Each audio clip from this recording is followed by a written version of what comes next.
She was bleeding, barefoot, and abandoned in the dust. He was a man who'd long stopped opening his door to the world, but when he found her on his porch, everything he buried came back to life. The baby was still warm in her arms, but the blood hadn't stopped, not even close. Mee Harper stumbled barefoot across the cracked earth, the sunrise slicing red across her back like judgment. Her nightgown clung to her legs in stiff, dark patches. Behind her, the cabin, if you could call it that, sat empty, the door left swinging wide from the last time Clay kicked it open. He hadn't looked back, not even once. Mee didn't remember how far she'd walked, only that each step sent pain clawing up her spine and fire blooming low in her belly. She kept one arm under the infant pressed to her chest, the other wrapped across her middle as if pressure alone could hold her together. She could hear her pulse roaring and her ears louder than the wind. The trail was a blur of dirt and dried weeds. She passed the old watering trough, the half-collapsed fence line, and the hollowed-out barn that had belonged to someone long dead.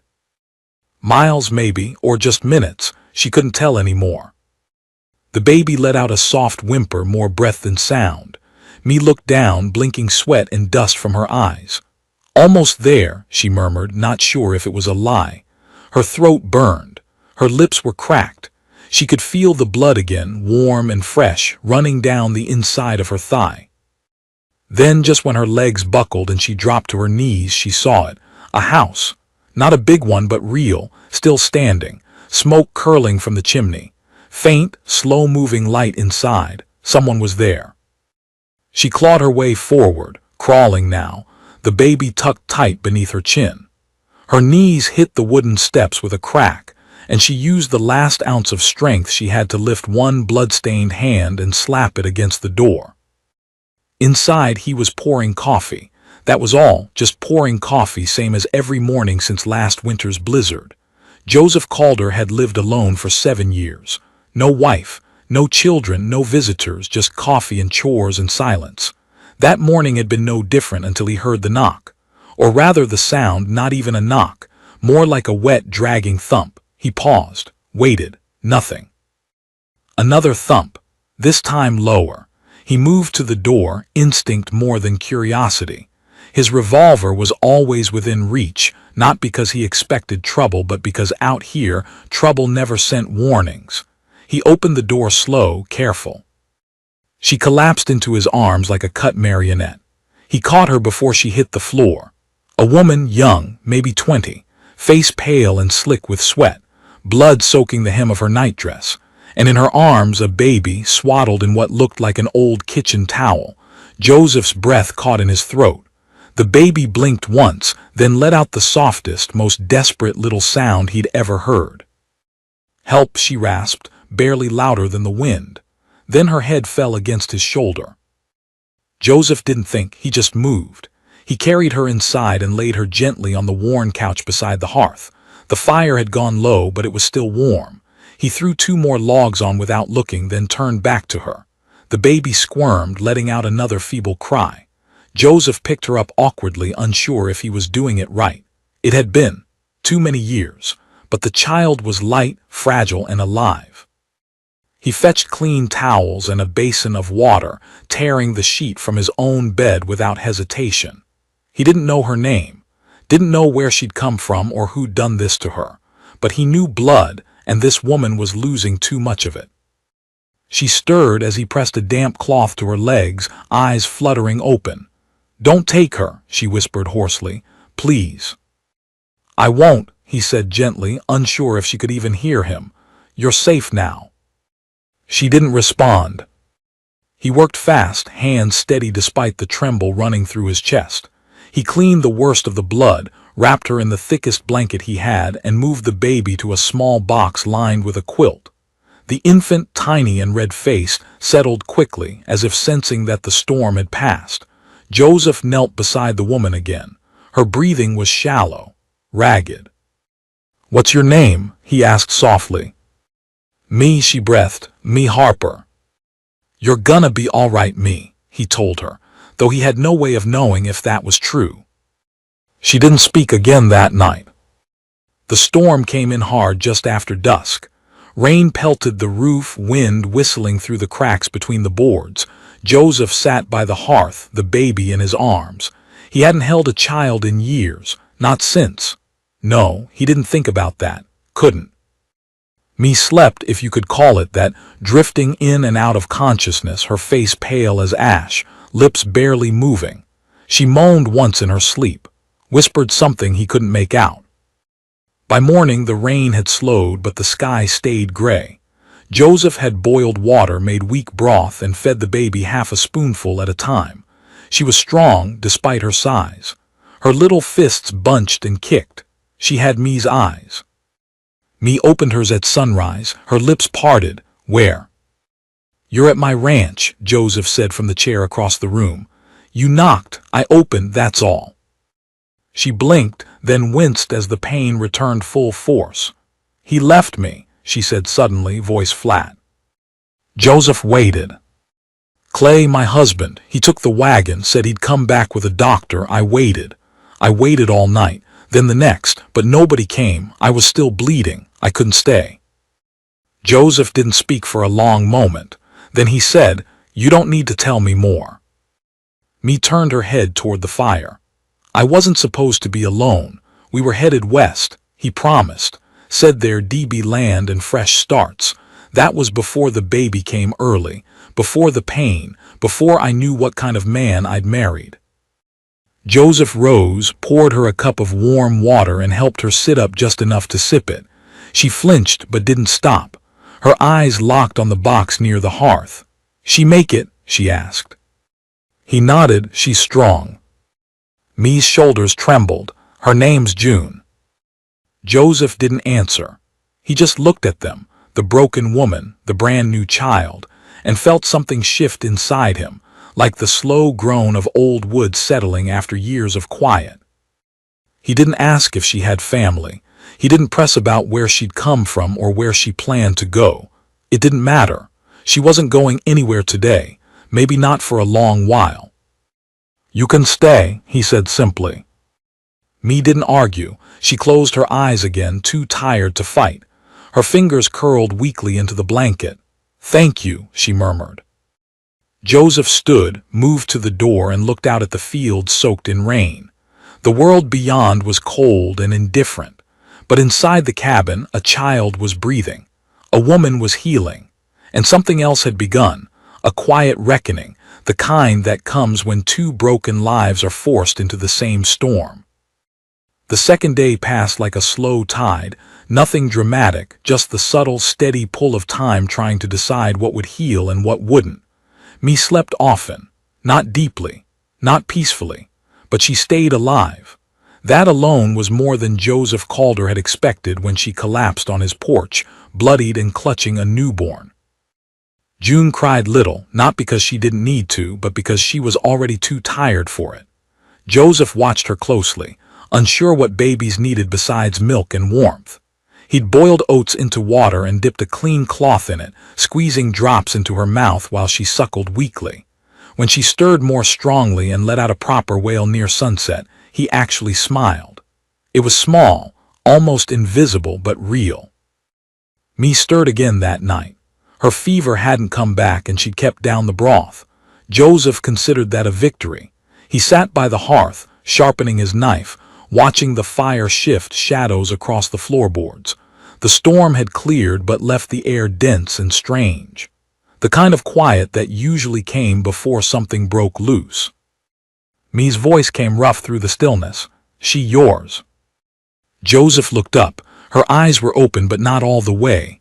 "No," he said. "Didn't think so. You hold her like you're waiting to be scolded." He gave a short breath, somewhere between a laugh and a cough. "It's been a while." "You have children?" "Had," Joseph said after a pause. "Long time ago." Me didn't push. She looked toward the fire instead. Her fingers twitched where they lay atop the blanket. Joseph noted the movement but said nothing. He stood, moved to the shelf above the stove, and took down a tin box. Inside were dried herbs, some old cloth, a few vials he hadn't touched in years. He chose a small pouch and brought it to the hearth. "This'll help with pain," he said. dropping a pinch into a fresh pot of boiling water. Me watched the steam rise. You were married. I was.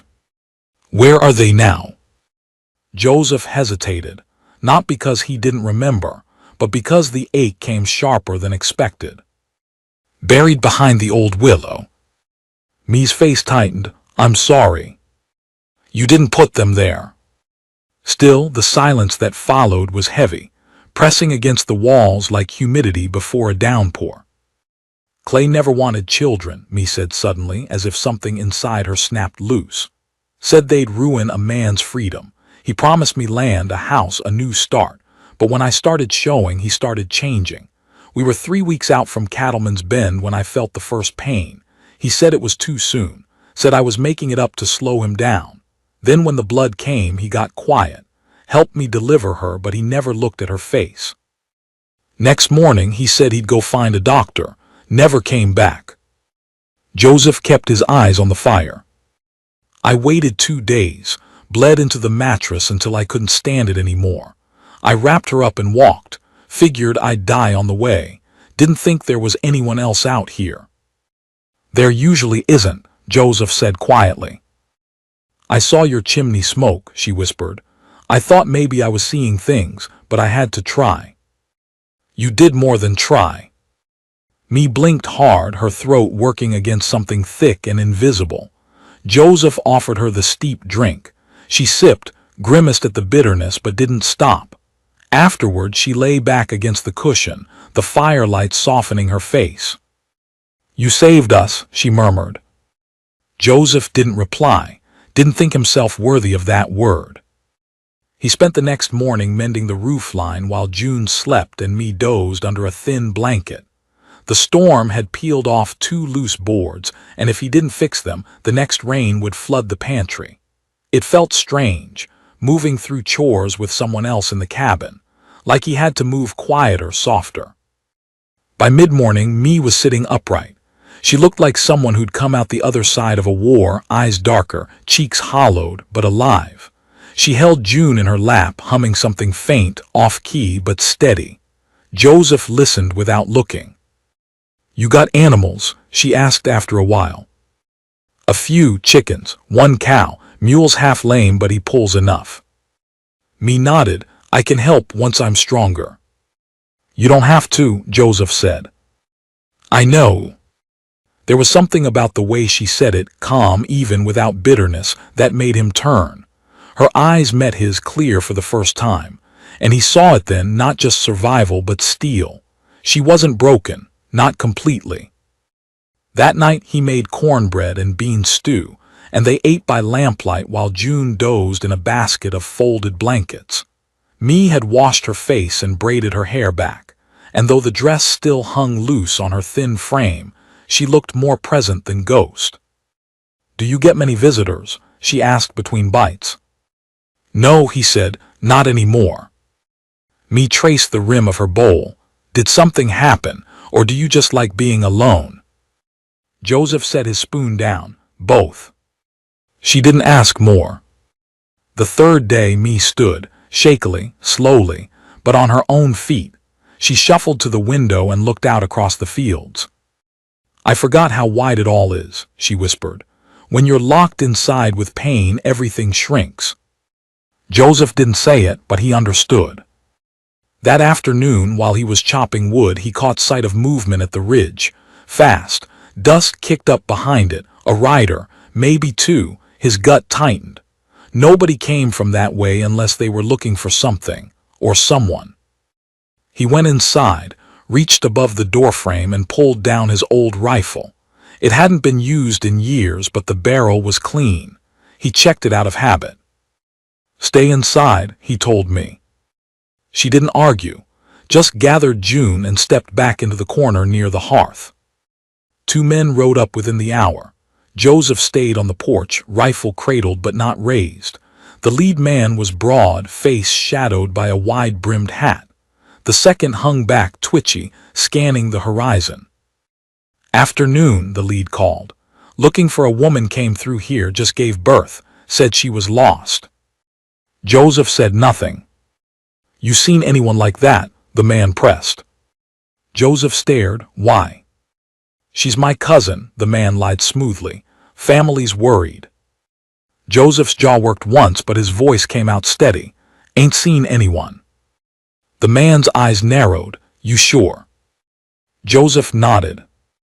The second man shifted in his saddle, hand drifting near his holster. Joseph didn't move. Just stood there, calm as a stone, the barrel of the rifle resting lightly against his palm. After a long beat, the rider clicked his tongue and turned his horse. All right then, just figured I'd ask. Joseph didn't move until the sound of hooves had faded beyond the hill. Inside, me hadn't said a word, but her eyes met his, wide and unblinking. Who were they? He asked. Clay's brothers, she whispered. I don't know how they tracked me. Joseph said nothing. He put the rifle back above the doorframe and added 2 more logs to the fire. Then he looked at her, voice quiet. You're safe here. She nodded, but he could see the tremble in her shoulders. That night neither of them slept much. The wind was still. The moon hung low, casting pale light across the floorboards.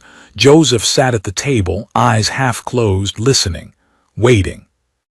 Me held June close and whispered something against her hair. A prayer, maybe, or a promise. Whatever it was, she repeated it again and again until dawn finally broke and the danger, for now, passed. The following morning came not with brightness but with a sullen, cloudy hush that seemed to seep into the bones of the house itself. The kind of day that made everything feel paused, waiting. Joseph stepped out to check the fields and found fresh prints in the mud. Hooves, too many for one horse, too shallow for a full gallop.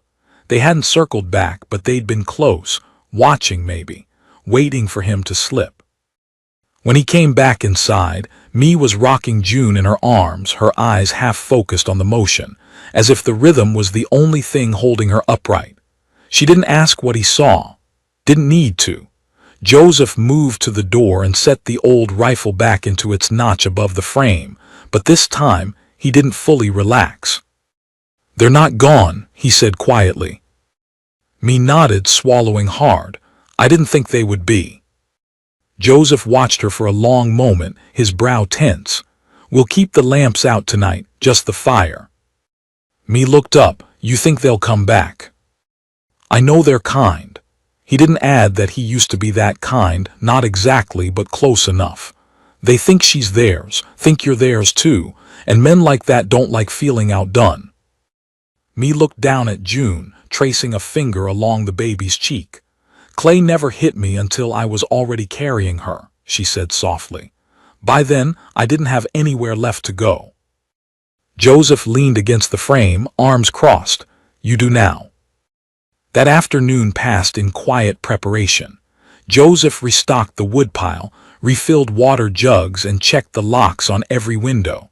The place was sturdy enough, built with hard winters and wild things in mind, but men were worse than wolves.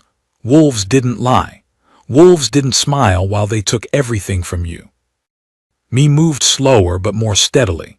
She gathered cloth and thread from the old crate in the corner, mending a torn sleeve of Joseph's shirt. It was a small thing, but the way her fingers moved with quiet care, it brought something human back into the cabin, something soft that had been gone a long time. By dusk, June had taken to crying more loudly, and Me wore grooves into the floor, walking her in slow circles, whispering lullabies half remembered from her own girlhood. Joseph watched them from the doorway, silent, every now and then glancing out toward the tree line, looking for motion. It came just after midnight. A flicker, a shimmer in the distance. Joseph didn't move from his chair by the door, but his hand went to the rifle. The fire was low, casting barely enough light to see by. Me froze on instinct, her eyes snapping toward him. Joseph held up one finger. Wait. Then came the sound, brush cracking underfoot. Not close yet, but moving, steady, slow. He rose with careful purpose and moved to the window, keeping himself back in the shadows. 3 figures this time. They weren't trying to be loud, but they weren't trying to be quiet either. That was deliberate. letting him know they were close, letting him know they weren't in a rush. Joseph's jaw locked. He knew that game. He'd played it before. He moved back from the window and reached for Me's hand. She didn't flinch, just looked at him with wide, sharp eyes. "Get the baby and go to the cellar. Don't make a sound." "What about?" "Just go." She obeyed without hesitation, clutching June tight and vanishing down the trapdoor beneath the rug. Joseph closed it gently behind them, then stood in the center of the room, waiting. The first knock was light, a tap almost polite. Then came the second, harder. Joseph stepped forward and opened the door. There stood the same broad man from before, only now he wasn't pretending to be friendly. No smile, no hat, just a stare like stone. Behind him, two more, one lanky and pale, the other squat and twitchy. All three carried guns, holsters loose. "We tried being neighborly," the broad one said. "Now we're just here for what's ours." Joseph didn't answer. He didn't move. "Woman's ours," the squat one added, his hand hovering near his belt. "That baby, too." Joseph's voice was low, controlled. "She says otherwise." "Don't matter what she says," the leader replied. "Blood's blood. Clay married her. He paid her way west. That makes her his."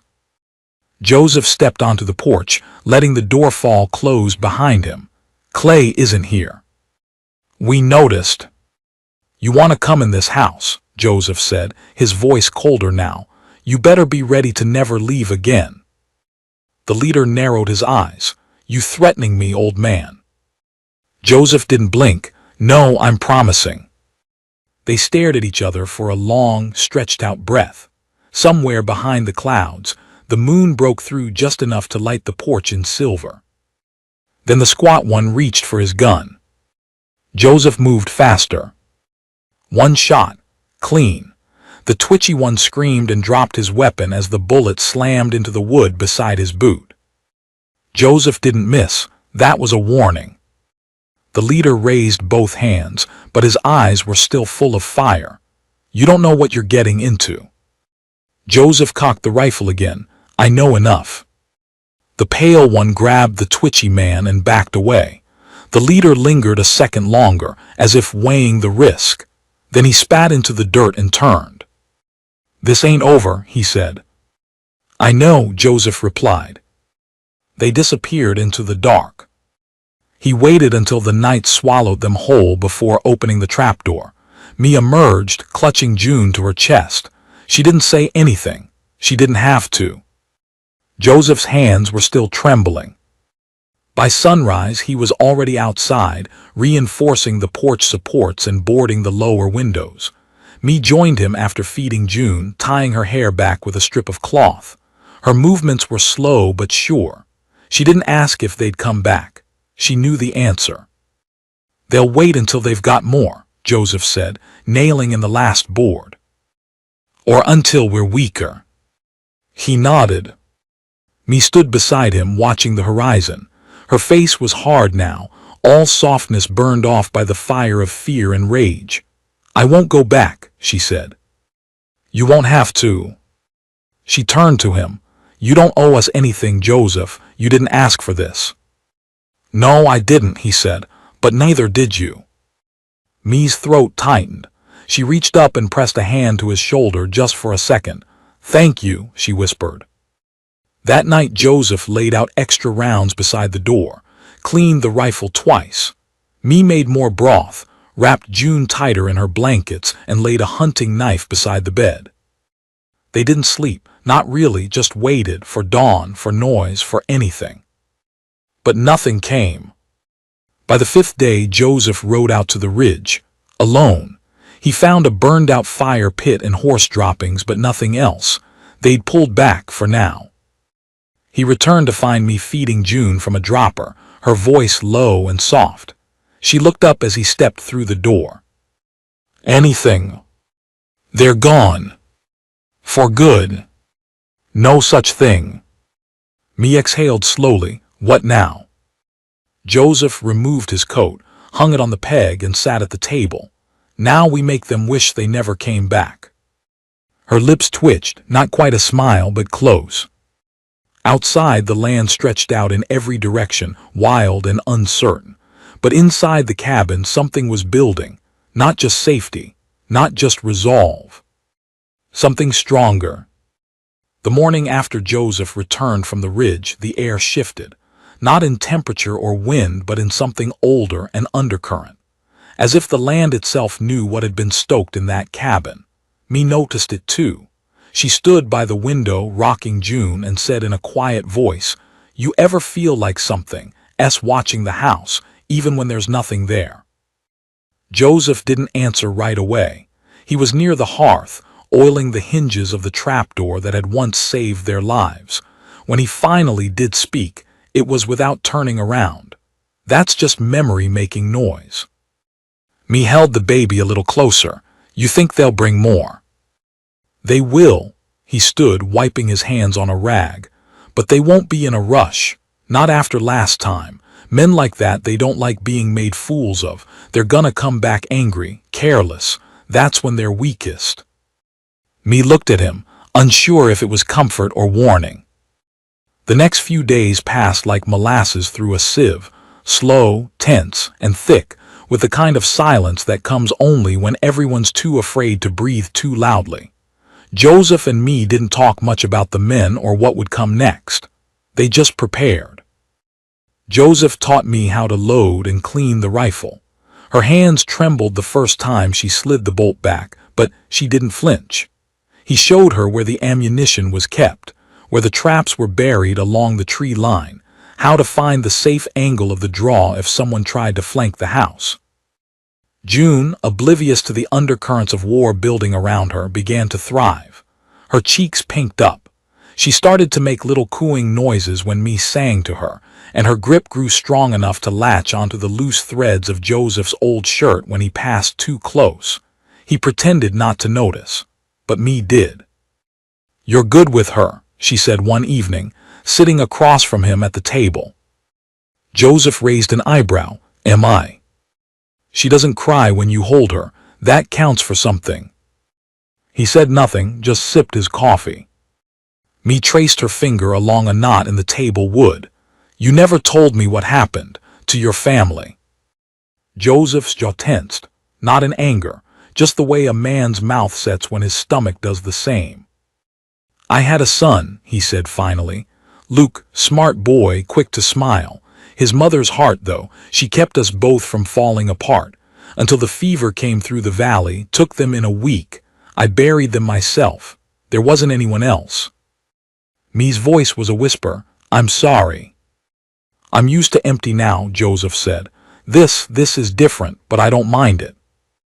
Me didn't push further.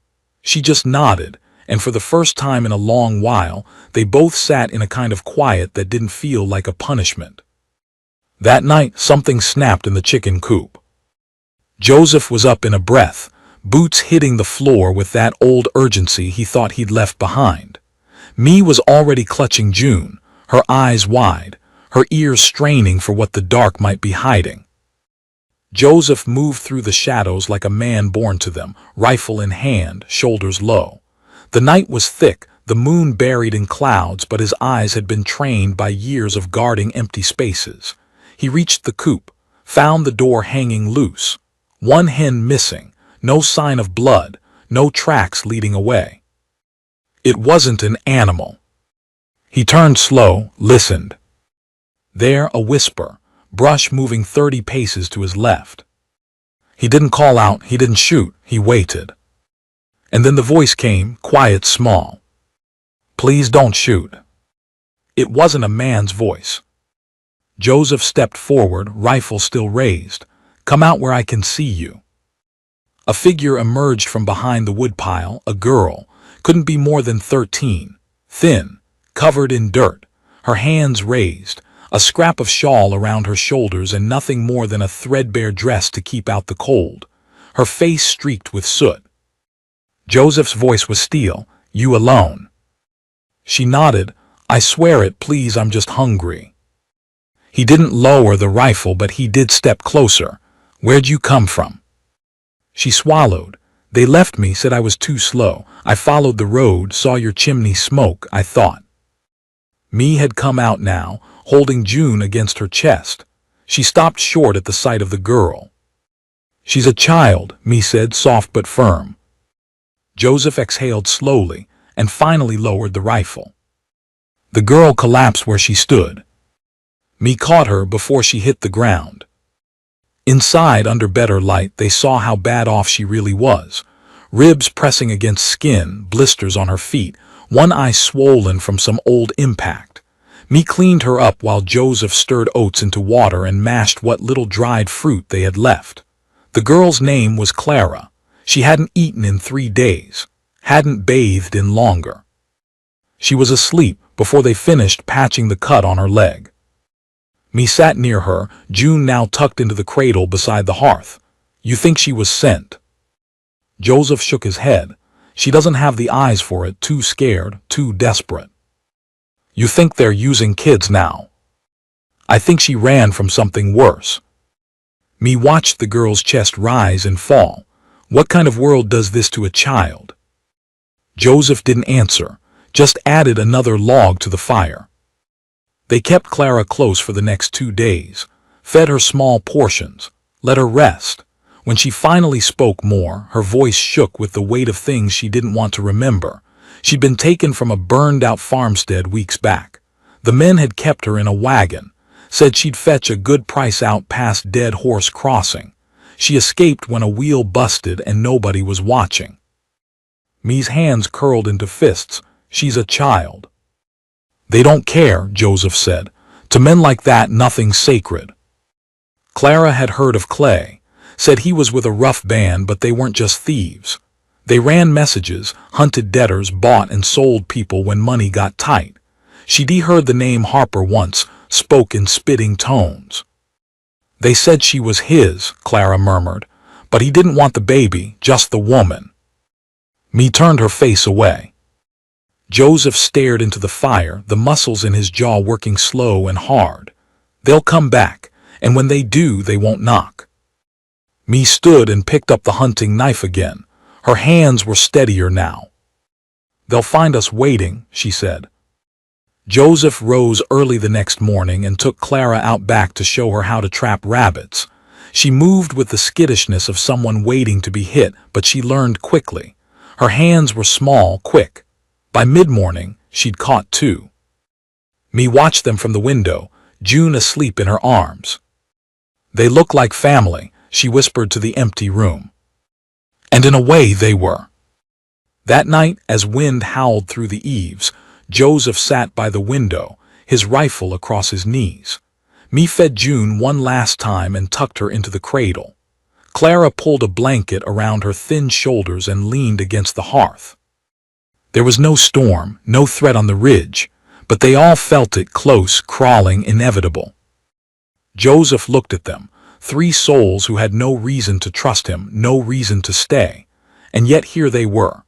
And something inside him, something he thought had died long ago, flared to life again. He stood, walked over to the table, and for the first time since they'd met, he said something that wasn't survival, wasn't strategy. I'm glad you're here. Me looked up, her eyes wet but not from sadness. So are we. The quiet didn't last, it never did. On the 6th morning since Clara's arrival, Joseph spotted dust again, thin but rising fast. 1 rider this time, maybe 2. He didn't hesitate. Rifle in hand, he stepped out onto the porch while me watched from behind the curtain. Clara held June tight near the hearth, her body half shielding the cradle though no one had asked her to. It was instinct by now. The rider came into view slowly, the sun catching on a badge pinned crookedly to his coat. Sheriff, supposedly, but Joseph had seen too many dirty ones in these parts to believe in titles. The horse was lathered from hard riding. The man dismounted stiffly, adjusting the pistol on his belt with a practiced flick. "Morning," he called. "Heard there was trouble up this way." Joseph said nothing. The man squinted against the light. "You Joseph Calder?" "I am." "Name S. Sheriff Amos Granger, out of Dry Fork." Joseph gave a slow nod. Long ride from Dry Fork. Granger smiled, but it didn't reach his eyes. Wasn't planning on coming this far, truth be told. But then a man rode into town, claiming you were harboring a runaway. Said she stole a child, fled west. Said her name was Me Harper. Inside me went cold.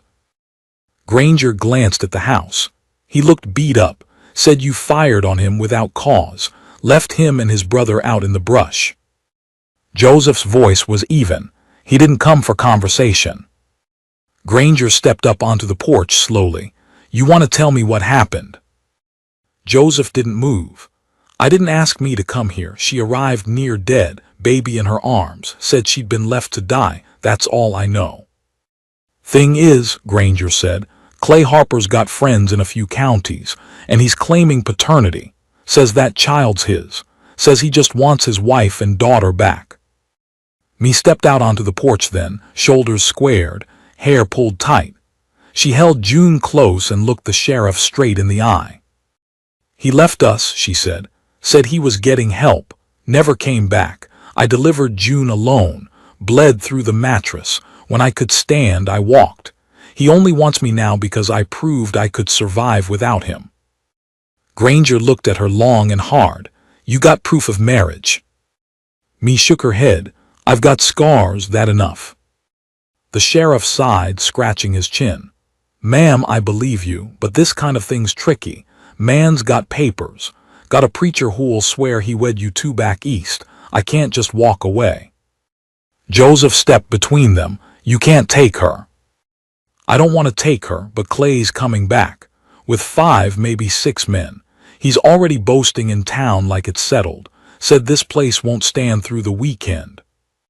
Joseph didn't blink. Then we'll be ready. Granger looked at him with something close to pity. You've got 1 rifle, 2 women and a child to protect, and a girl who looks like she barely survived worse. You think you can hold against what's coming?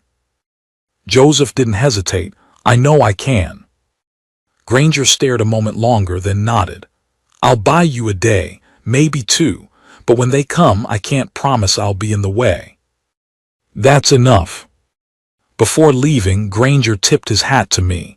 Ma'am, for what it's worth, I hope you make it. She held June tighter. We will. The sheriff rode off, his figure shrinking into the distance.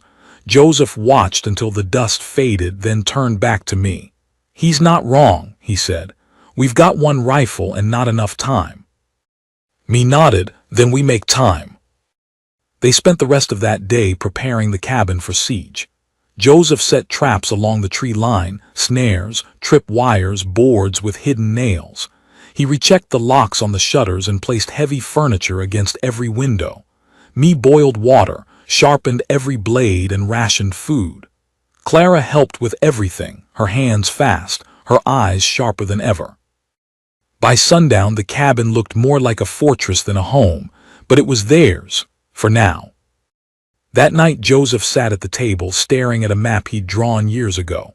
Not roads, those changed too often, but elevations, blind spots, cover lines. Me watched him from the hearth, June asleep in her arms. I meant what I said, she told him. We'll make it. Joseph looked up. His face was hard, but his voice was low. I've seen men break over less. I've already broken, Me said. What's left doesn't scare easy. The next day passed without trouble. That was how they knew it was coming. The stillness before a storm always feels safest until it explodes. They came at nightfall. Clara saw them first. She was on the roof, hidden beneath the false vent they'd built that morning. She tapped the pipe twice, a signal. Joseph froze mid-step. He grabbed the rifle. Me was already pulling June into her sling, strapping the cradle closed, hiding Clara's few belongings. Then came the first shout. Joseph called her. You've got something that don't belong to you. Joseph stepped out onto the porch. No words this time, just action. He fired once clean, a warning shot that bit into the dirt a foot from Clay's boot. Clay flinched but didn't retreat. Behind him were 6 men. Some looked hired. Others looked worse, drifters, the kind who'd sell out their own kin for half a bottle of whiskey. Clay's voice was pure venom. You think you can keep her from me? You think you get to decide? I didn't take her, Joseph said. You gave her up the moment you left her bleeding in a bed. She's mine. She's free. Clay's face twisted. You'll die for her. I already did, Joseph said. Then everything broke loose. The first bullet cracked the porch post. Joseph rolled, took cover, returned fire. One of the drifters screamed and dropped. Me grabbed Clara and pulled her back, pushing her toward the trapdoor. Go, protect June. I want to stay. Go.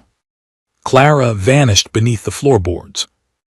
Me turned back to Joseph, who was reloading with mechanical precision. She grabbed the hunting knife and ducked low, peering through the front window for movement. Clay's men had fanned out. One was circling toward the east wall. Another tried the back, but Joseph was ready. The traps held. 2 yelps rang out like clockwork, men caught in the snares. A third hit the trip wire and went down, groaning.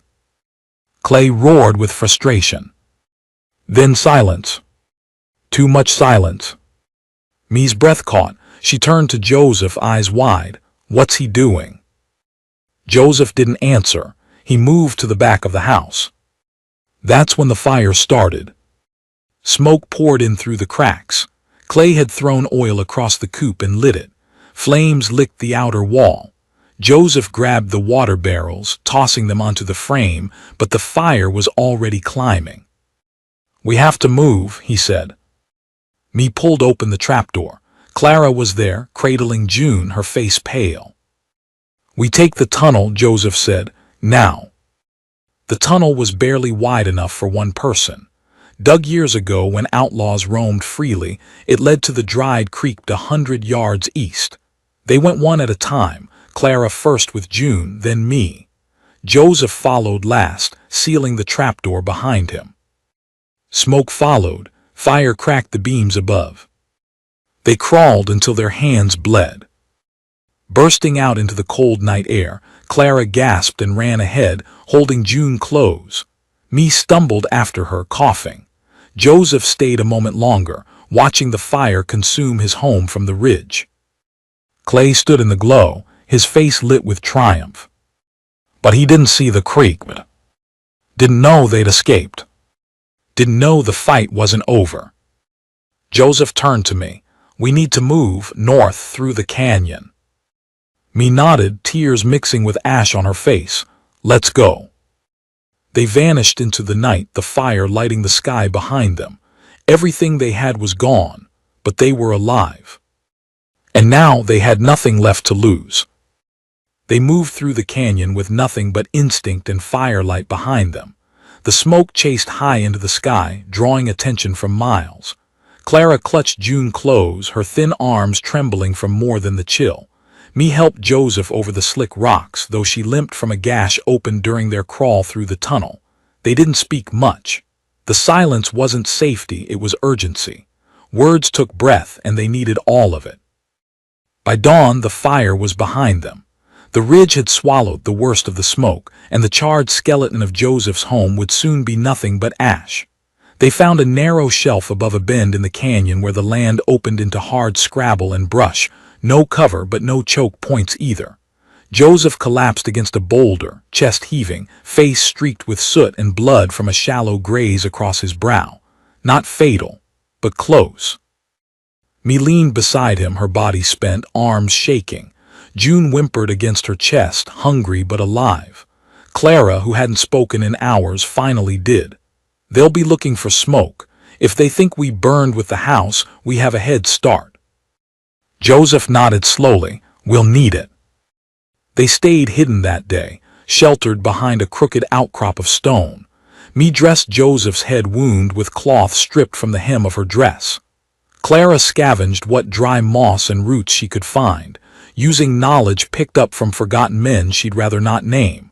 When night came again, Joseph led them north. He'd remembered an old miner's shack, abandoned, half-collapsed, perched on a ridge above Deerjo Creek. It was little more than a roof and 3 walls, but if they could reach it, they might survive long enough to figure out what came next. The trek was brutal. Me's leg throbbed with every step, but she refused to slow. Clara bore June in the sling now, letting me conserve strength. Joseph carried what little they'd salvaged from the escape: 2 knives, the half-full canteen, and a pouch of bullets for a rifle lost in the flames. They reached the shack late on the second night. It leaned at an awkward angle, one beam cracked, the roof sunken. But the fire pit was intact, and the stones still bore traces of char, proof that someone once had lived through something here. They collapsed inside, a pile of breath and exhaustion, none of them daring to cry from relief. Not yet. Joseph built a fire. Clara fed it moss and twigs while me rocked June and tried not to think of what it meant to have nothing. No blankets, no food left, just the weight of their choices and the faint sound of wind whispering through warped wood. Joseph sat opposite her. His face was older now, etched with 1,000 new lines carved by loss and fire. He didn't speak, just watched the flame as if trying to will it into permanence. Me finally broke the silence. "You said you died already. What did you mean?" Joseph didn't look away from the fire. "When I buried my wife and son, something left me, not just grief. I stopped caring whether I saw another morning, stopped letting the world in. That was death, even if my heart kept beating." Me's voice was hoarse. "And now?" He glanced at June, then at Clara curled near the wall, finally resting. "Now I care again, and that's what scares me most." The wind howled, as if agreeing. The next morning Clara stirred first. She stepped outside and caught sight of fresh tracks, not boot prints, hooves. Joseph joined her, eyes narrowing at the crushed brush near the lower trail. "They're following," he said. Clara bit her lip. "But not fast, they're guessing." Joseph nodded. "They'll take the long route, check the base of the canyon first. That buys us a little time." "But not much." "No." Back inside, me fed June drops of boiled root water. It wasn't milk, but it would keep her stomach calm. Her own body still hadn't recovered fully. She bled less now, but the ache in her lower back never faded. She kept her pain quiet, knowing what attention it might draw. Joseph sat at the door, knife in hand. "We make our stand here." Me looked up. "You think we'll survive it?" "I don't plan on dying, but I'll die before I let them take her." It was the first time he'd said it aloud. Her, not just June, not just me, the family they'd become. Clara looked between them. "I can help. I've heard them talk. I know how they move." Joseph gave her a long look. "You shouldn't have to." "I already have." He didn't argue. That day they dug shallow traps around the cabin, reinforced the broken wall with branches and rocks, and smeared ash along the frame to mask their scent. Joseph scouted a quarter-mile out and planted noise triggers, simple things, made from old tin and string, so they'd hear any approach. As dusk came, Joseph handed Clara the knife. "If they breach the door." "I won't let them," she said. "No," he said gently. "You run, take June. Find the river and follow it south until you reach the canyon pass. There's a widow named Annabeth Gordon. She'll help you." Me's voice cracked. "That's not a plan, that's goodbye." Joseph looked at her then. "It's both." She stepped forward, her hand on his arm. "We fight together." He didn't argue, couldn't. That night none of them slept. The fire burned low, casting long shadows against the shack walls. June slept soundly. Clara lay beside her, knife in hand, eyes open and unmoving. Joseph stood by the door, waiting. It wasn't until near dawn that he heard it, the low rustle of brush, a stick cracking, metal tapping faintly against stone. They were close. He touched Me's arm. She rose silently, gathered June into the sling and backed toward the corner. Joseph stepped outside. Moonlight revealed them in fragments, 4 men, not clay, not yet, but his kind. 2 carried pistols. One had a machete strapped to his back. They looked like carrion birds in coats. "Evening," one called. "We heard there was something up here worth our trouble." Joseph didn't reply. "Guy in town said there's a woman with a baby and a bag of trouble. You wouldn't know anything about that, would you?" Joseph's grip on the knife tightened. "You've got till I count to 3. They laughed. It was always laughter first, the kind of sound cowards made when they thought they held the deck. Then Joseph moved. He didn't wait for the count. He closed the gap with the first, slicing clean across the man's thigh, dropping him before he could draw. The second raised his pistol, but me was already behind him, smashing a rock into the back of his skull. He crumpled. The third swung wide with the machete, but Clara, silent and small, leapt from the shadows and slashed his arm, buying Joseph time to finish it. Only one ran. They let him go. Inside, me collapsed, her body shaking from adrenaline and pain. Joseph knelt beside her. "Are you hit?" "No," she whispered, "but I'm not sure how long I can keep this up." He held her then, the first real embrace since that terrible night she arrived on his porch, not out of comfort, out of choice. When morning came, Joseph took the bodies out beyond the ridge and covered them with rocks, not out of kindness, just to keep the animals away. Clara sat beside me, feeding June from a warm rag. Her voice was soft, steady. "They'll come back." Me nodded. "Then so will we." And from the ridge, Joseph looked out at the land that had once meant nothing to him. Now it held everything.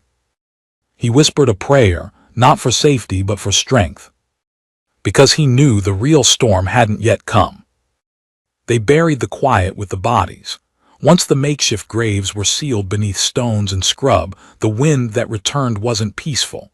It hissed low through the canyon brush, cold and bitter, as if the land itself had drawn breath, waiting for what came next. And it would come, Joseph was sure of it.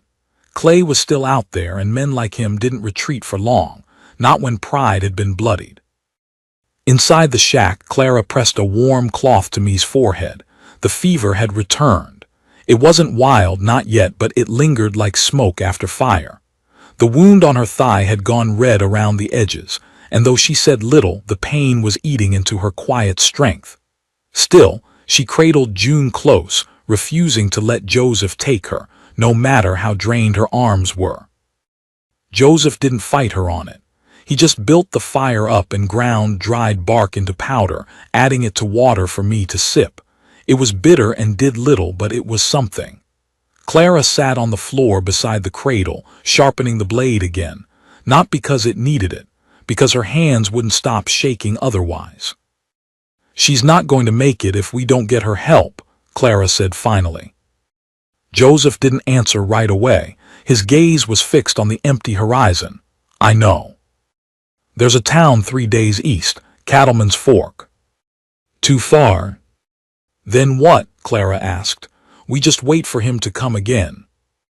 Joseph looked at me, her skin pale, her breath shallow. June stirred softly against her, whimpering. He'd seen death before, felt it press against him, fill rooms, cling to skin. It was in the shack now, testing the air. "No," he said, "we're not waiting." Clara looked up. "You have a plan." "I'll draw them off," he said. "Leave tracks, lead them south. If I can split them, we might get a few days of quiet." Me stirred weakly. "No," she rasped. "No, you're not leaving." Joseph knelt beside her, brushing damp hair from her forehead. "If I don't, they'll come right back here. There's no more walls to hide behind." "I can't," she started, but her throat closed around the words. "I'll come back," he said. "I swear it." But she knew the tone in his voice.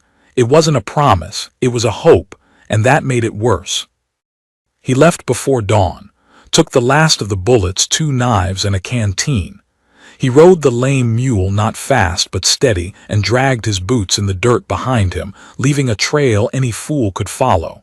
He didn't look back. If he did, he might not leave at all.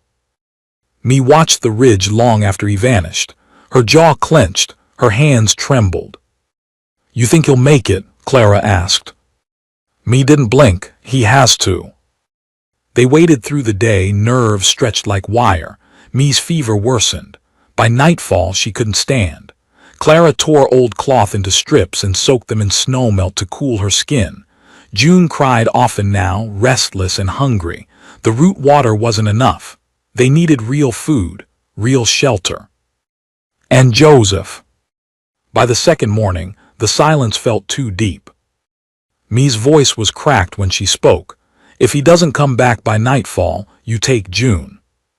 Clara froze. "No." "You run," Me whispered. "Follow the creek south. Keep moving. Find anyone with a cross above their door. Anyone who smiles without looking past you." "I'm not leaving you." Me grabbed Clara's wrist with what little strength she had left. "You have to. She's more than me. She's the proof we survived." Clara blinked hard, tears gathering. "I don't want to survive. I want us all to live." Me tried to smile. It looked more like pain. "So do I, but life doesn't always wait for all of us." Clara wept quietly that afternoon, held June tight and rocked her as Me drifted in and out of sleep. By sunset, she was ready to make the call. But then she heard hooves.